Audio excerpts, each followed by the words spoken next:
प्रिय विद्यार्थियों, आज पुनः नई वीडियो के साथ आपके सम्मुख में प्रस्तुत हुआ हूँ।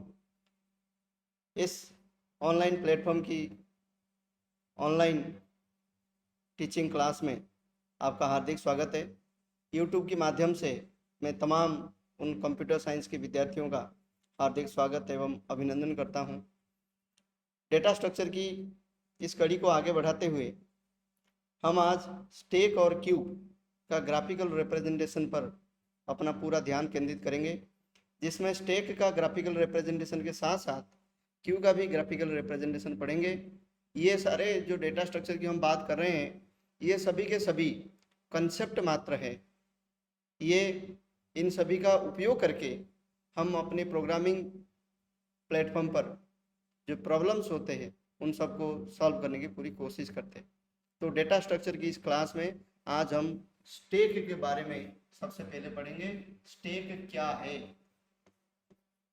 स्टैक क्या है, इसका जो सीधा अर्थ अगर आप निकाला जाए तो आप ये कह सकते हैं कि स्टैक एक लीनियर डेटा स्ट्रक्चर है। यह चीज मैंने आपको कई बार बता चुका हूँ। जब फर्स्ट वीडियो हम बना रहे थे तो उस समय भी मैंने आपको ये कहा था डेटा स्ट्रक्चर का वर्गीकरण करते हुए कि स्टैक जो है वो एक लीनियर डेटा स्ट्रक्चर है। क्लियर? स्टैक कैसा है, कैसा दिखता है? आप ऐसा देखिएगा जैसे कोई किताब के ऊपर किताब, फिर उसके ऊपर किताब, फिर उसके ऊपर किताब, इस प्रकार से किताब के ऊपर किताब रखे हुए, ये एक श्रृंखला है। वैसे ही आप ऐसे देख सकते हैं कि एक कपड़े के ऊपर दूसरा कपड़ा, तीसरा कपड़ा, चौथे कपड़ा, पांचवा कपड़ा, इस प्रकार से हम रखे हुए। या इसको इस प्रकार से देख सकते हैं, एक थाली के ऊपर दूसरी थाली, दूसरी थाली के ऊपर तीसरी थाली, तीसरी के ऊपर चौथी थाली। इसको ऐसे भी देख सकते हैं कि एक सीढ़ी के ऊपर दूसरी, दूसरी के ऊपर तीसरी, तीसरी के ऊपर चौथी, चौथी के ऊपर पांचवी, इस प्रकार की उनकी व्यवस्था होती है। तो स्टैक से क्या आशा है? अर्थात अगर मैं किताब की उदाहरण से आपको समझाने के प्रयास करूंगा, मेरे पास में 5 किताब है या 50 किताब है, ये एक एक करके रखे हुए हैं, आप ये मान के चलिए। तो जब किताब रखने का काम प्रारंभ हुआ था तब पहला किताब यही था, ये दूसरा किताब था, इस प्रकार से यह अंतिम किताब है, यह अंतिम किताब। क्लियर? तो अब जो अंतिम किताब हमने रखा, सबसे पहले हम उसको एक्सेस करेंगे। अर्थात अगर स्टैक की मैं बात करूं तो स्टैक को आप लिफो स्ट्रक्चर के रूप में जान सकते हैं। लिफो का मतलब है लास्ट इन फर्स्ट आउट। जो किताब लास्ट में रखा गया था उसे पहले एक्सेस किया जाएगा, उसे पहले निकाला जाएगा। तो स्टैक का अगर मैं चित्रण करूं, कोई इस प्रकार से उसका डायग्राम तैयार होता है। ये कोई स्टैक है और इसमें 5 खंड है, अर्थात इसमें 5 एलिमेंट स्टोर किया जा सकता है। तो प्रथम खंड 0 इंडेक्स पर है, द्वितीय है, इस प्रकार से। तो जब इसमें कोई भी एलिमेंट नहीं होगा तो टॉप -1 पर प्लेस होगा। टॉप जो है -1 पर प्लेस होगा। जब इसमें कोई एलिमेंट आ जाएगा तब टॉप 0 को रिप्रेजेंट करेगा, 0 वाली पोजीशन को रिप्रेजेंट करेगा। ये हमारा स्टैक का कंसेप्ट है। इस तरीके से जरा सोचिए कि मुझे 10, 20, 30, 40 ये एलिमेंट को भरने हैं, 50 इनको भरने हैं। तो सबसे पहले मैं क्या करूंगा, 10 को भरूंगा। तो टॉप कहां पर आ जाएगा? 10 पर आ जाएगा, 0 इंडेक्स पर आ जाएगा। उसके बाद टॉप कहां चला जाएगा? जब मुझे भी स्टोर करना है तो टॉप यहीं पर आ जाएगा। उसके बाद क्या होगा? टॉप यहीं पर आ जाएगा। उसके बाद टॉप कहां जाएगा? यहीं पर आ जाएगा। और लास्ट में टॉप यहीं पर आ जाएगा जब हम 50 को स्टोर। ये है स्टैक। तो मेमोरी, हार्ड डिस्क में कितने मेमोरी बचा हुआ है, कितना मेमोरी खाली है, अर्थात कितना मेमोरी यूज कर लिया है और कितना मेमोरी अनयूज्ड है, ये सब चीज़ें जानने के लिए हम स्टैक का यूज करते हैं। मेमोरी मैनेजमेंट के लिए स्टैक का उपयोग होता है। इसको लिफो स्ट्रक्चर हम कहते हैं। इसका ग्राफिकल रिप्रेजेंटेशन इस प्रकार से होता है। और स्टैक को जब हम रिप्रेजेंट करते हैं तो उसकी एक महत्वपूर्ण एलिमेंट है, उसको हम कहते हैं टॉप। हम स्टैक के बारे में पूरी अध्याय की अध्ययन करेंगे तो उस समय स्टैक में क्या ऑपरेशन हो सकते हैं, स्टैक को और कैसे रिप्रेजेंट कर सकते हैं, इन सभी के ऊपर अपन पढ़ेंगे। अभी तो एक छोटा सा ग्राफिकल रिप्रेजेंटेशन आपको मैंने बताया। जैसे एरे की एलिमेंट को एक्सेस करने के लिए आपको किन की जरूरत पड़ती है, इंडेक्स की जरूरत पड़ती है। लिंक्ड लिस्ट की एलिमेंट को एक्सेस करने के लिए आपको पॉइंटर की जरूरत पड़ती है। इसी तरीके से स्टैक की एलिमेंट को एक्सेस करने के लिए आपको टॉप की जरूरत पड़ती है। टॉप, टॉप मतलब जो सबसे ऊपर है वो है टॉप। ठीक है, ये कंसेप्ट है। अब मैं आपको इस श्रृंखला की नेक्स्ट ग्राफिकल रिप्रेजेंटेशन जो कि क्यू के बारे में बात। क्यू एक पंक्ति, एक श्रृंखला के रूप में आप देख सकते हैं। जैसे कोई टिकट खिड़की है और टिकट खिड़की के पास 5 व्यक्ति खड़े हुए। यह कोई टिकट खिड़की है और टिकट विंडो के पास में कोई एक व्यक्ति बैठे हुए और यहाँ टिकट दे रहे हैं और बाहर लाइन लगी हुई है। ये पहले व्यक्ति है, ये दूसरे व्यक्ति है, ये तीसरे व्यक्ति है, ये चौथे व्यक्ति है और ये पांचवें व्यक्ति। तो लाइन में पहले ये व्यक्ति लगे थे।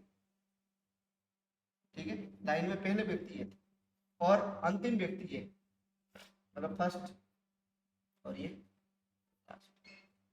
क्लियर, ये फर्स्ट है और ये लास्ट है, यह कंसेप्ट है। तो आगे जब हम इसको देखेंगे कि अगर टिकट लेना है तो सबसे पहले टिकट के लिए जो व्यक्ति आया हुआ है उसे ही टिकट प्राप्त होगा। ठीक है, जो व्यक्ति सबसे पहले लाइन में आया था उसे ही सबसे पहले टिकट देगा और टिकट मिलने पर वो क्या हो जाएगा, वो यहां से आउट हो जाएगा। यहां से क्या हो जाएगा, आउट हो जाएगा। तो आप देखिएगा, जो व्यक्ति पहले आया था, जो व्यक्ति पहले आया था, फर्स्ट व्यक्ति यही था, वो व्यक्ति पहले बाहर जा रहा है, अर्थात उसे पहले सर्विस मिल रहा है। तो इस मैकेनिज्म के कारण हम क्यू को फीफो स्ट्रक्चर के रूप में जानते हैं। FIFO, FIFO। एफ का मतलब फर्स्ट, आई का मतलब इन, एफ का मतलब फर्स्ट, ओ का मतलब out. First in, first out, मतलब जो एलिमेंट पहले आया है उसे पहले एक्सेस किया जाएगा। आप अगर क्यू की स्टैक की देखेंगे तो जो एलिमेंट लास्ट में आया था उसे पहले सर्विस दी जा रही थी, उसे पहले एक्सेस किया जा रहा था, इसलिए वो लिफो स्ट्रक्चर की श्रेणी में आता है। लेकिन ये जो व्यक्ति पहले आया उसे पहले सर्विस दो, पहले आया इसलिए इसकी प्रायोरिटी है, पहली प्रायोरिटी है, उसको पहले टिकट देगा। तो अगर हम लास्ट व्यक्ति को पहले देते हैं तो रूल का वायोलेशन होता है। तो ये जो क्यू है इसका इस्तेमाल हम कहाँ करते हैं, इसका इस्तेमाल हम प्रोसेस मैनेजमेंट के लिए करते हैं। ऑपरेटिंग सिस्टम इनका, उसके पास में जब एक से ज़्यादा प्रोसेस आ जाते हैं, एक से ज़्यादा टास्क परफॉर्म करने के लिए श्रृंखला के रूप में आ जाते हैं, तब वो उस टास्क को पहले परफॉर्म कराता है जो पहले आया। वो अगली बात है, नेक्स्ट बात होगी कि ऑपरेटिंग सिस्टम कैसे काम करता है, मैं उस पर नहीं जा रहा हूँ। लेकिन अगर आप एक टिकट खिड़की या और कोई दूसरे उदाहरण देखेंगे तो उसमें आप यही पाएंगे, जैसे पानी पीने के लिए 10 आदमी खड़े हुए, तो जो व्यक्ति पहले खड़ा हुआ है सबसे पहले हम उसे पानी पिलाएं। तो यही क्रम है। हाँ ठीक है, प्रायोरिटी का अलग मैटर है, लेकिन नेचुरल जो प्रायोरिटी है वो यही है कि जो पहले आया है उसे पहले सर्विस प्राप्त हो, यही उद्देश्य है, यही क्यू का मतलब। तो क्यू दिखता कैसे है, क्यू को अगर मैं ड्रॉ करूं तो क्यू दिखता कैसे है? क्यू ठीक इस तरीके से दिखता है, जैसे क्यू है ये और इस क्यू में 5 एलिमेंट है। तो क्यू के 2 एंड है, एरे की इंडेक्स, लिंक्ड लिस्ट के पॉइंटर, स्टैक के टॉप, और क्यू के 2 एंड है, एक का नाम है रियर, उसको हम आर से लिखते हैं, और दूसरा एंड का नाम है फ्रंट। रियर और आर का मतलब हो गया रियर और एफ का मतलब हो गया फ्रंट। फ्रंट। तो रियर एंड से एलिमेंट इंसर्ट होते हैं। रियर एंड से क्या होगा, इंसर्शन का जो कार्य है, इंसर्ट करने का जो कार्य है वो संपादित होगा। और फ्रंट से क्या होगा, फ्रंट से डिलीट होने का कार्य होगा। अर्थात अगर किसी एलिमेंट को आपको रिमूव करना है, हटाना है, तो फिर आप इस फ्रंट एंड का उपयोग करेंगे। तो दो एंड के साथ क्यू आता है, फ्रंट एंड और रियर एंड। क्लियर? यह कंसेप्ट है क्यू का, ये इसका ग्राफिकल रिप्रेजेंटेशन है।